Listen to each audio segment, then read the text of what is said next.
to my YouTube channel, Gbarkads TV.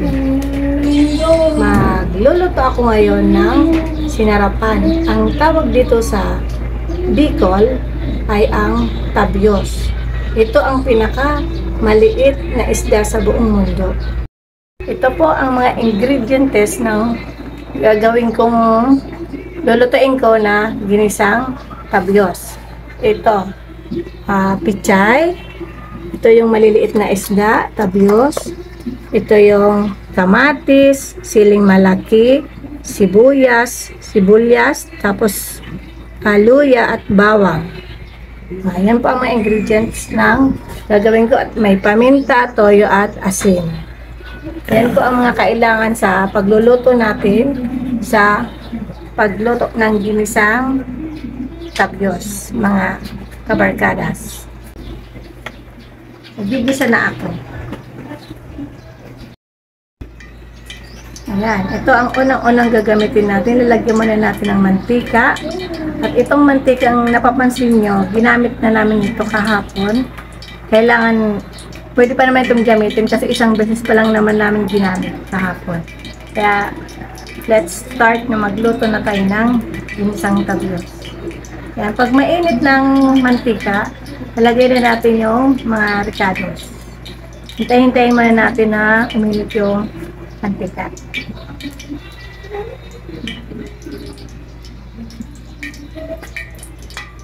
Hindi pa naman natin.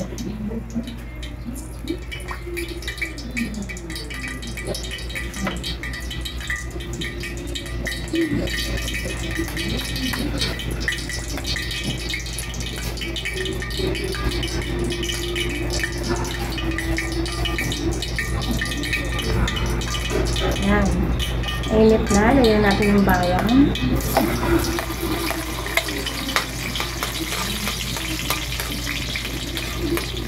Ayan.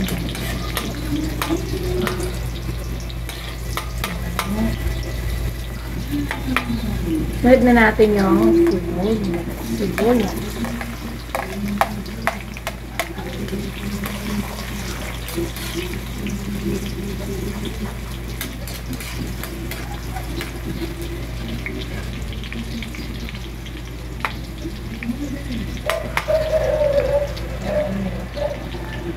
Kasunod, kamatis. Hintayin natin lumabas yung lycopene, kamatis, mga kabarkada, para mas malinamnam.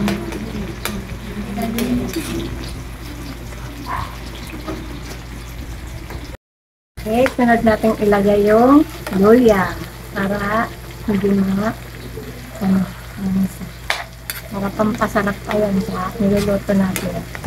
Tapos, pag lumabas na yung lycopene ng kamatis, maya-maya ilagay na natin yung tabyos, yung sinarapan. Maliliit na isda yan. Sarap yan pag naluto na natin.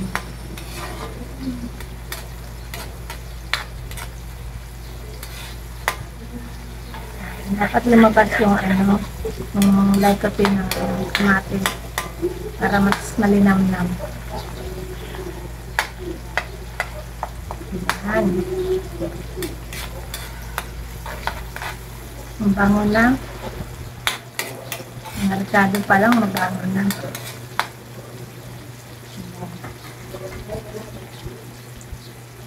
Konti pa. Lalagay na natin yung tabyos.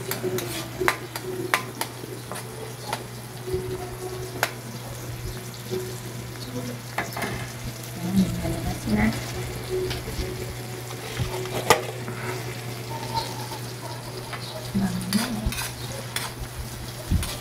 Ngayon, lalagay na natin yung tabyos. Ito yung maliliit na isda. O, tingnan nyo. Ang ganda. Ito yung nugasan ko na ito ng mabuti. Kasi minsan may nakakahalong mga maliliit na shell. Kaya dapat inaano talaga. Nililinisan. Minsan may nakakasamang maliliit na isda. Kasayan na nakakasama din.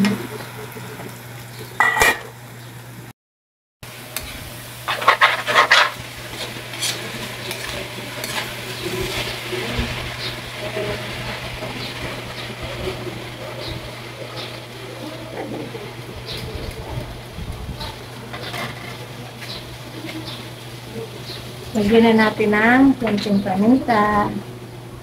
Ito yung linis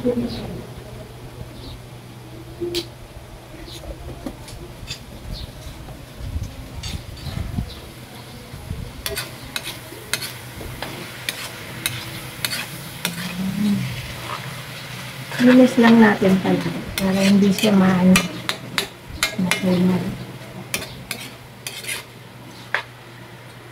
Mamaya lalagyan natin yung pechay.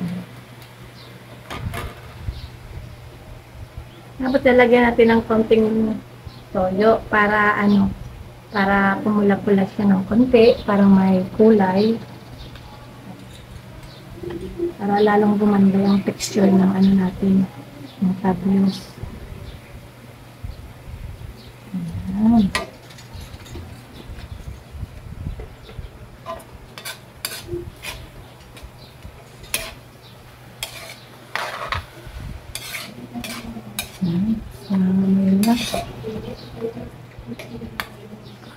Masarap-sarap na yung tabios natin.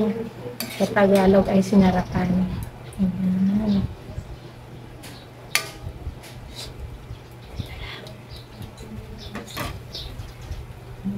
Hintayin natin mag-ano siya. Malutong mabuti yung tabios para mas masarap, malinamnam na kainin natin.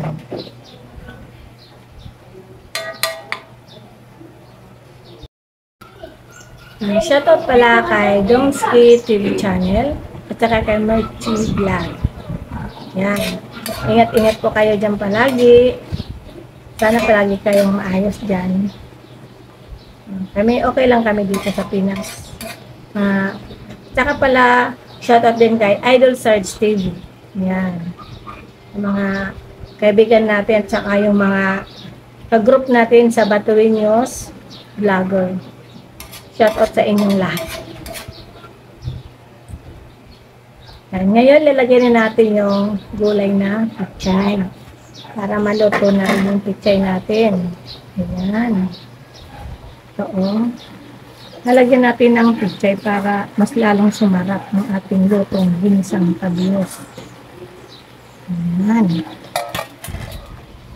Ngayon, haluin natin para ano siya, lalong sumarap. Yan.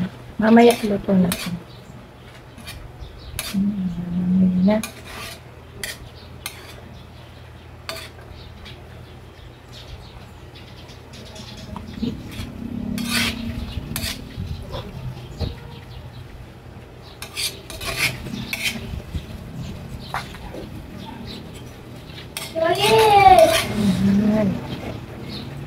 Ganda. Ganda ng ano natin pag may mga gulay-gulay.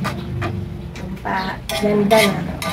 Saka paano pa sa ating katawan. Para kumain tayo ng mga gulay-gulay.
Haluin na naman natin.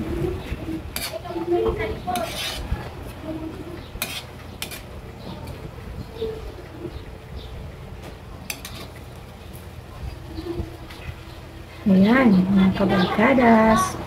Ito na, oh, ganda ng ano, kaluto natin ng ginisang tabios. Maya-maya pa, aanhin na natin ito. Lagyan na natin yung, lagyan natin ng kunting ano, konting asin para mas mausay. Ito, mga kabarkada, konti lang para hindi maging maalat ang ating ano. Ito. Tsaka itong sili. Lagyan na ito. Yung sili mahaba. Lagyan na natin.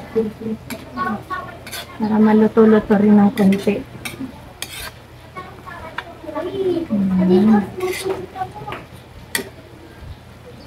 Yung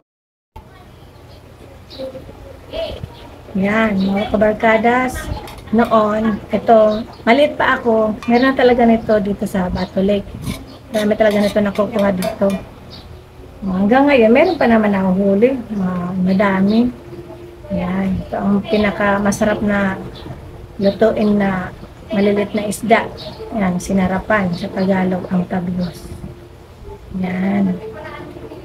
Ngayon, titikman ko na muna kung ano na yung ano niya, kung okay na yung timplada niya.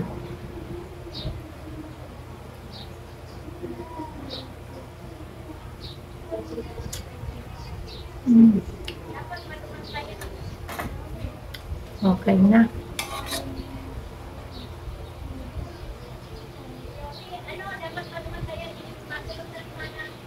Haluin natin para lalong maluto.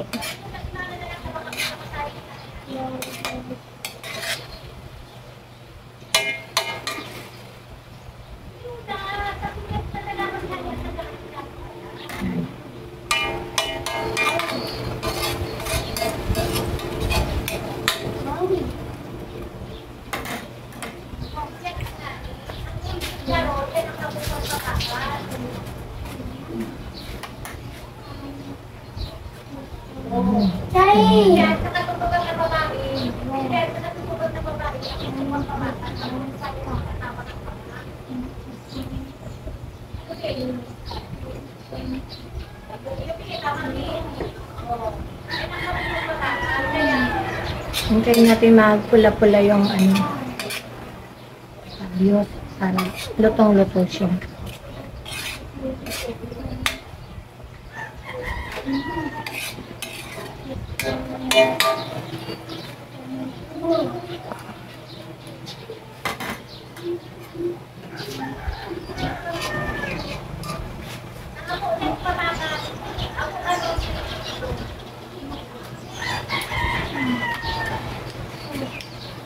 Okay.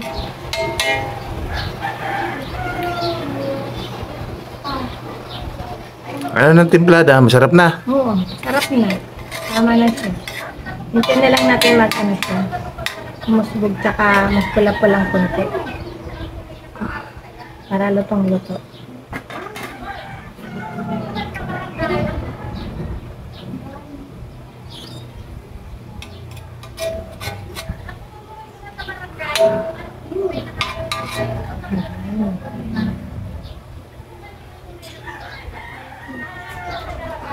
Okay.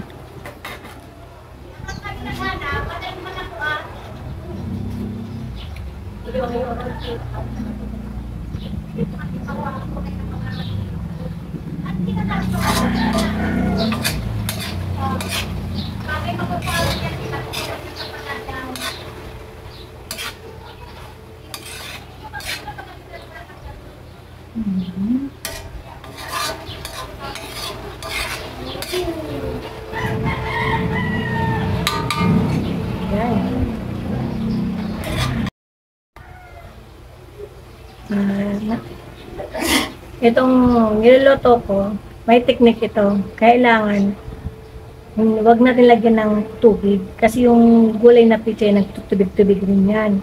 Ngayon, para hindi siya maano, kailangan natin maging crispy yung tabios ang pagkaluto. Kaya kailangan wag nang lagyan ng tubig. Para masarap, malinamnam pag naluto. Para magiging crispy ang ating tabios. Ayan. Para mas maganda. Kasi pag nilagyan natin ito ng tubig, ay ano yan eh. Hindi masyadong crispy pagkaluto. Hintayin natin konting lumabas yung nanalang niya dyan sa ilalim. Ayan. Mantika. Mantika. Dapat tuloy siya, walang sabaw. Kaya hindi ko nilagyan ng tubig. Ayan.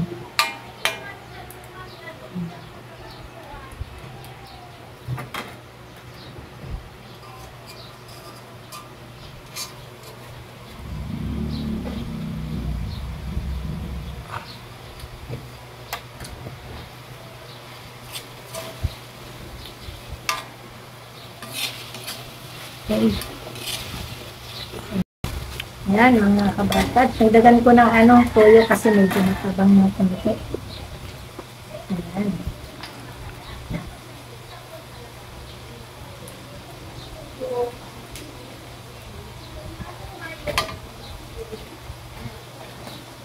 Para maya-maya matikman ko ulit kung ano yung lasa.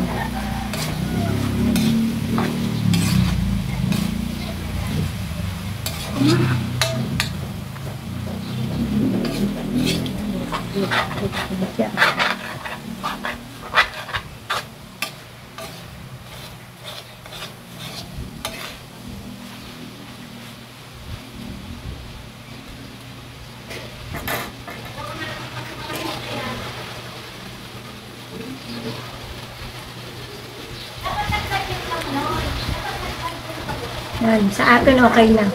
Maano na siya. Sama na yung timpla niya.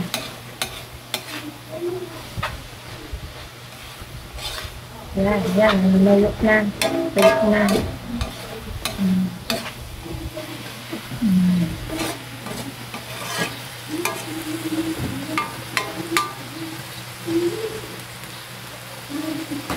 Na.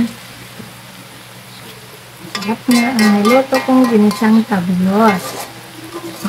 Ayan. Para maiba naman.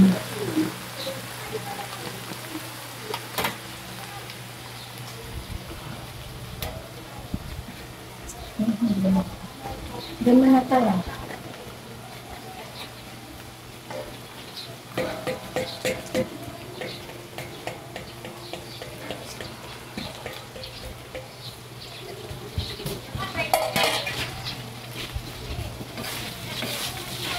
Ayan, crispy na siya, mga kabarkadas. Pwede na natin siya hintiin. Ayan, pwede natin hanguin.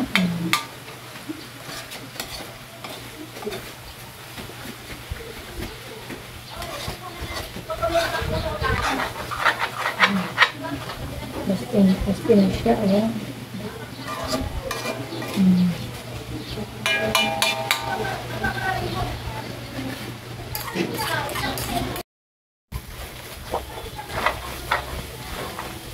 Ayan, yung kabarkadas. Malapit na itong aanuhin ko na. Hanguin ko na. Luluto na siya. Ayan. Crispy na siya. Mabango. Ayan. Crispy na siya. Magluto na siya. Ang ganda na. Ganda na ang texture ng tablos. Tawag dito sa amin ng tablos, ang sa Tagalog sinarapan.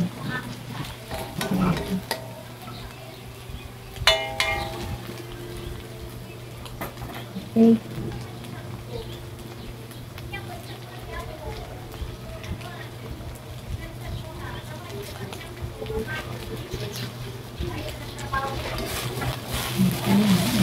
Na.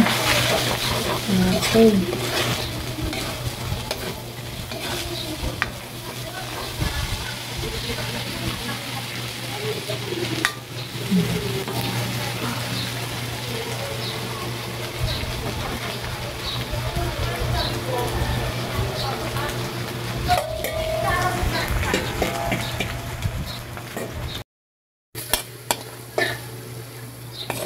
Ito na ang niluto, ginisang kabulot, mga kabarkada. Oo. Ayan. Crispy ang pagkaluto ng kabulot.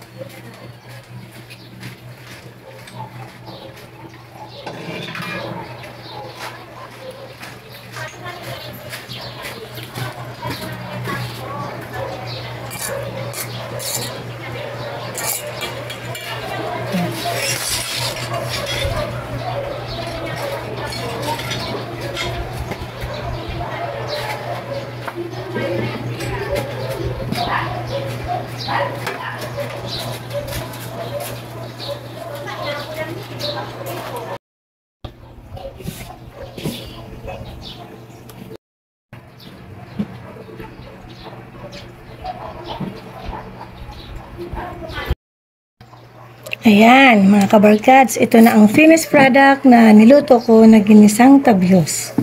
Ayan, ito na. Ganda at crispy siya. Okay? Mamaya kakainin na namin to. Okay, what's up? Ayan, mga supporters ko. Ayan, nakaluto na ako. Okay. Maraming salamat. Sana po supportahan nyo ang aking YouTube channel, Gibercats TV. God bless you. That's all. Thank you. Yeah!